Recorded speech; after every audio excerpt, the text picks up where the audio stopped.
All right, cool. My guest today, this is Oren, by the way, everyone, from Hoop Brains. It's day 2 of, I think, the first basketball camp in America that is as much about NBA analysis as it is about playing on the court.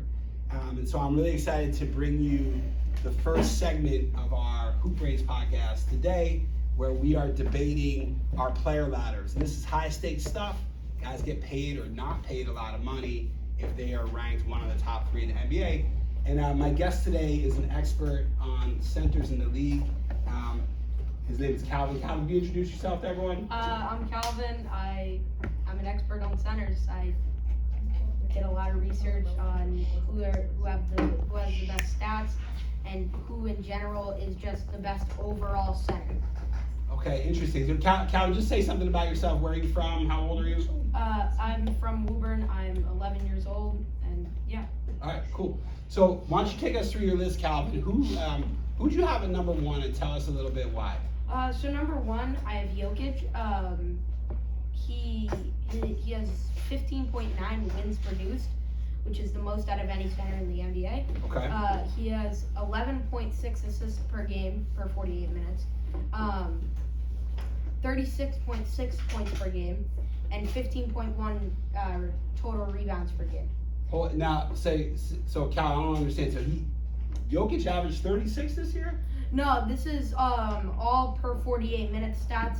48 minutes is the total time in an NBA game. Okay. So if Jokic played every single minute of every single NBA game, these would, according to his regular stats, these would be his numbers. Okay.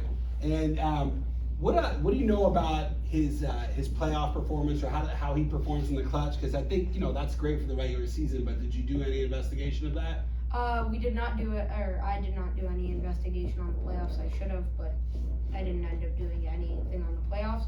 But what I've seen and what I've watched him do in the playoffs, he's just as good in the playoffs as he is in the regular season. Okay. So I think if you really want to convince me, you'd probably do some playoff research too. But I'm cool with that. Those numbers are pretty hard to fight against.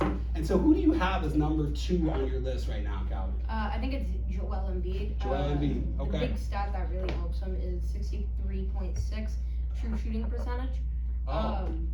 He, out of all 3 of these guys, he averages the least wins produced at 6.8. Okay. But he averages 43.9 points per game and 16.3 rebounds per game. Wow. And that's over the 48 minutes again. Yeah. Wow, Over a whole game. And so, but tell me, I gotta understand why only 6.8 wins produced.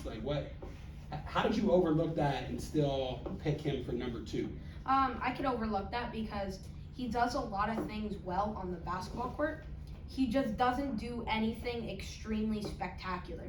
So like Jokic, he averages 11.6 assists per game, which is a lot. And that's the stat that it's the reason he has so many wins produced.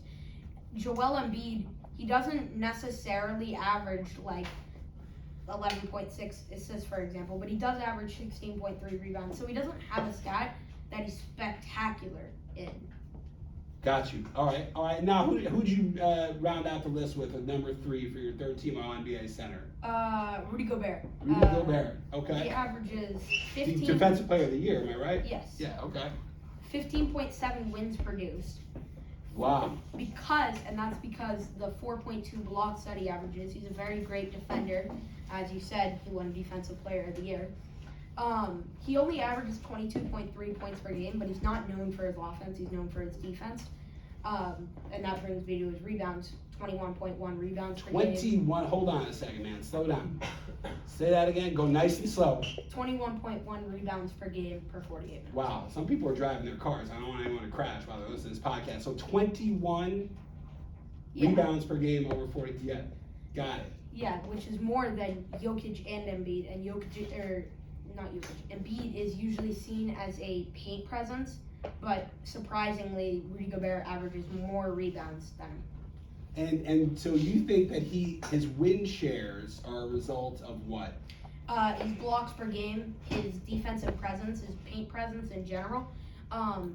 If you can have a guy that can sit in the paint and help you out in every way in the paint, then that's going to really help your team as a whole.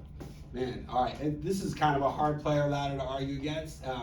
Calvin, you've been a great guest right now. Is there any last thoughts that you have about centers and the research that you did for this project? Not really. Bam was a close fourth, and Cat also was a close fourth, but we decided to go with Gobert, especially because of that wins produced. All right, that's great. So so my guest here was Calvin, who brought some really great stats and some great thinking to this debate about NBA centers. So thank you so much, Calvin, for joining me on the Hoop Brains podcast right now. We're going to take a quick break on our podcast, and then next we'll be calling up some people from some other positions.